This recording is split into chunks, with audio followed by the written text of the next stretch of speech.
नमस्कार. श्री स्वामी समर्थ सर्वांना. आजच्या एका नवीन व्हिडिओमध्ये तुम्हा सगळ्यांचे खूप खूप स्वागत आहे. स्वामी तुम्हा सगळ्यांना कायम सुखी ठेवो ही स्वामीचरणी प्रार्थना करते आणि आजच्या व्हिडिओला सुरुवात करते. तर आजचा व्हिडिओ असा आहे की आता 14 जानेवारी म्हणजेच की मंगळवारी मकर संक्रांत आहे.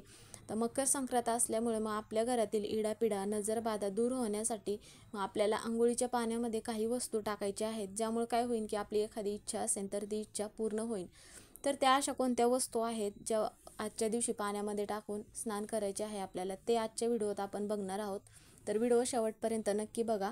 व्हिडिओ आवडला तर व्हिडिओला लाईक करा. चॅनलवर नवीन असाल तर चॅनलला सबस्क्राईब करा. आता पौष महिन्यातील महत्त्वाचा सण म्हणजे मकर संक्रांत. आता दरवर्षी 14 जानेवारीला आपण मकर संक्रांत साजरी करतो. तर आपल्याकडे 3 दिवस हा सण साजरा करतात. पहिलं म्हणजे 13 तारखेला भोगी असते. भोगी सगळीकडे वेगवेगळ्या पद्धतीने साजरी केली जाते आणि 14 तारखेला संक्रांत आहे आणि मग 15 तारखेला किंक्रात असे याला म्हटले जाते.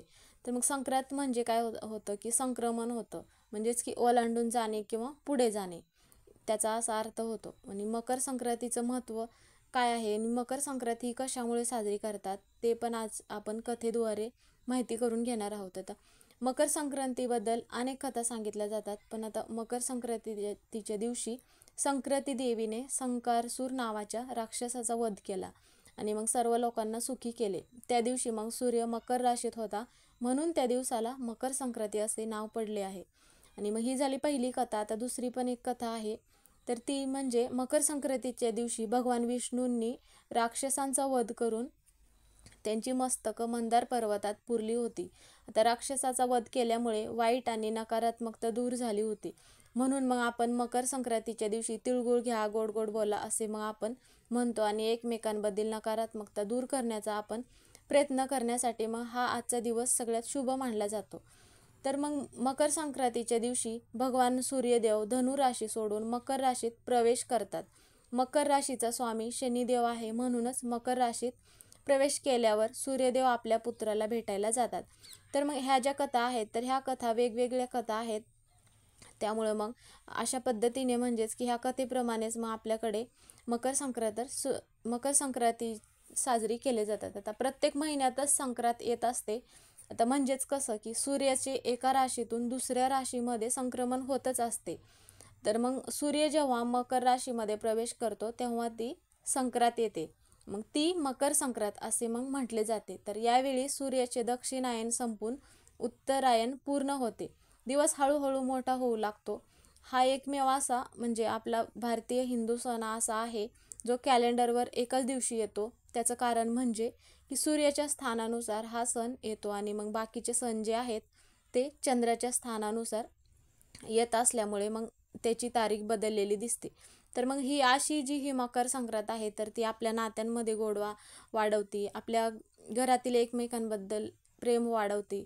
तर मग आजच्या दिवशी काय करतात की काळा पोशाख घालण्याला सगळ्यात जास्त महत्त्व दिले जाते, कारण की मकर संक्रांतीपासून दिवनमान म्हणजे दिवस वाढायला सुरुवात होते. म्हणजेच की काळोख्या मोठ्या रात्रीला काळ्या रंगाची वस्त्रे नेसून निरोप दिला जातो, म्हणून मग संक्रांती दिवशी काळे कपडे घातले जातात. आता जानेवारी महिना म्हणजेच की थंडीचे दिवस, त्यात काळा रंग उष्णता शोषून घेतो. थंडीच्या दिवसात मग शरीर उबदार राहते. मकर संक्रांतीला मग काळ्या रंगाचे कपडे घालण्याची ही आपल्याकडे पद्धत अगोदरपासूनच चालू आहे. तर काही जण म्हणतात की हा काळा रंग हा नकारात्मकतेचा रंग आहे, तो सहसा शुभ कार्यात घालत जात नाही. पण संक्रांतीमध्ये आवर्जून काळा रंग घातला जातो. त्यावरती हलव्याचे दागिने घालतात, म्हणजे फक्त काळा रंगच घालत नाहीत की त्यात दागिन्यांच्या रूपामध्ये पांढरा रंग पण म्हणजेच की हलव्यांचे पांढरे दागिने पण घालतात. आणि शरीराला उष्ण ठेवणारे तिळाचे सेवन म्हणजे तिळगुळ घ्या, गोड गोड बोला आणि मग तिळगुळ पण खाल्ले जाते. हे अशा पद्धतीने मग आपल्याकडे संक्रांत साजरी केली जाते. तर मग त्याचप्रमाणे आपल्याला काय करायचं आहे, आजच्या दिवशी आंघोळीच्या पाण्यामध्ये ज्या वस्तू टाकायच्या आहेत. आता आपल्याला प्रत्येक वेळेस पवित्र ठिकाणी स्नान करणं शक्य होत नाही, त्यामुळे मग काय करायचं आहे, आता पवित्र ठिकाणी म्हणजेच कसं की गंगा, गोदावरी, प्रयाग ह्या ज्या नद्या आहेत त्या नद्यांच्या ठिकाणी, पवित्र नद्यांच्या ठिकाणी आपल्याला स्नान करणं शक्य होत नाही. त्यामुळे मग काय करायचं आहे, आपल्याला प्रत्येक वेळेस जाणं होत नाही, म्हणून मग आपण ज्यावेळेस घरी स्नान करणार असेल तर मग त्यावेळेस काय करायचं आहे, काय होतं की ह्या ज्या सण वगैरे असतात त्यावेळेस मग तीर्थ ठिकाणी जाऊन स्नान केल्यामुळे पुण्य प्राप्त होते असे म्हटले जाते. आता पुण्य मकर संक्रांतीच्या दिवशी एकदा गंगासागरात स्नान केल्याने प्राप्त होते.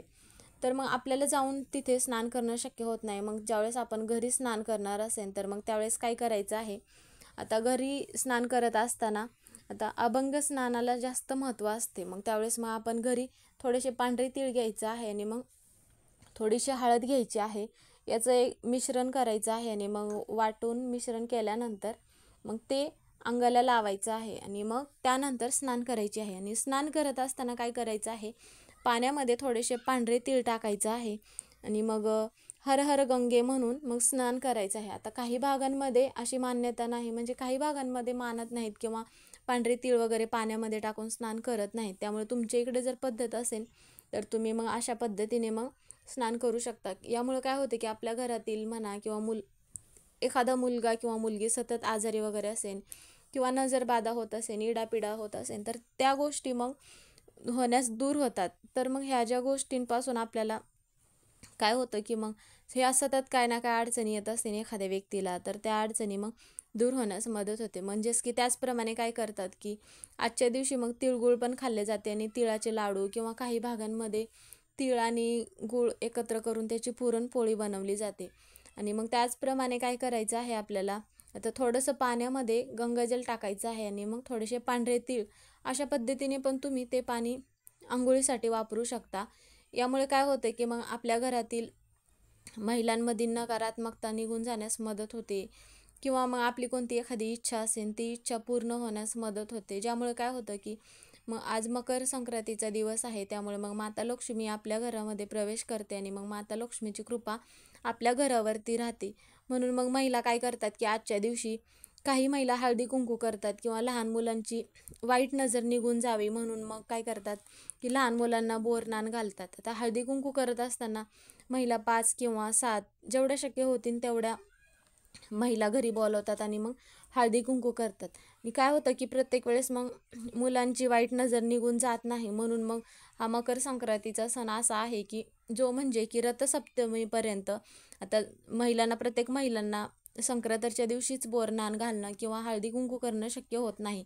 त्यामुळे मग रथसप्तमीपर्यंत हळदी कुंकू आणि बोरनान घालतात लहान मुलांना. तर मग त्यावेळेस काय करतात की मुलांची वाईट नजर निघून जावी म्हणून मग त्या मुलांना बोरं म्हणा, मुरमुरे, चॉकलेट, बिस्किट, गोळ्या जे पण काय तुम्हाला भेटतं, जेवढं भेटेल तेवढं शक्य होईल त्याच्याने मग लहान मुलांना 5 सुवासिनी किंवा 7 सुवासिनींना बोलून औक्षण करतात. औक्षण करून झाल्यानंतर मग ज्या महिला येतात त्याच महिलांना मग हळदी कुंकू वगैरे वाण म्हणून काय ना काय वस्तू देतात आणि मग काहीतरी गोडाधोडाचं बनवतात आणि मग त्या महिलांना रिकामं न पाठवता काहीतरी वाण देऊन आणि मग गोडाधोडाचं खायला देऊन मग त्या महिलांना घरी पाठवतात. आणि मग लहान मुलं जे येतात तर त्या लहान मुलांना चॉकलेट, बिस्किट, बोरं, मुरमुरे हे सगळं मग त्या मुलांना लुटण्यासाठी सांगतात आणि मग ते सगळं खायला त्या लहान मुलांना देत असतात. तर मग अशा पद्धतीने हळदी कुंकू, मकर संक्रांत आणि मग लहान मुलांचं बोरनान आपल्याकडे साजरं केलं जातं. तर तुमच्या इकडे जर अशी पद्धत असेल तर तुम्ही पण मग अशा पद्धतीने आवर्जून मकर संक्रांत मग साजरी करू शकता. तर हा जो उपाय आहे तर हा उपाय तुम्ही आवर्जून करा. आजचा व्हिडिओ हा इथेच संपला. व्हिडिओ कसा वाटला कमेंट करून नक्की सांगा. व्हिडिओ आवडला तर व्हिडिओला लाईक करा. कमेंटमध्ये श्री स्वामी समर्थ लिहायला विसरू नका. व्हिडिओ पूर्ण बघितल्याबद्दल धन्यवाद.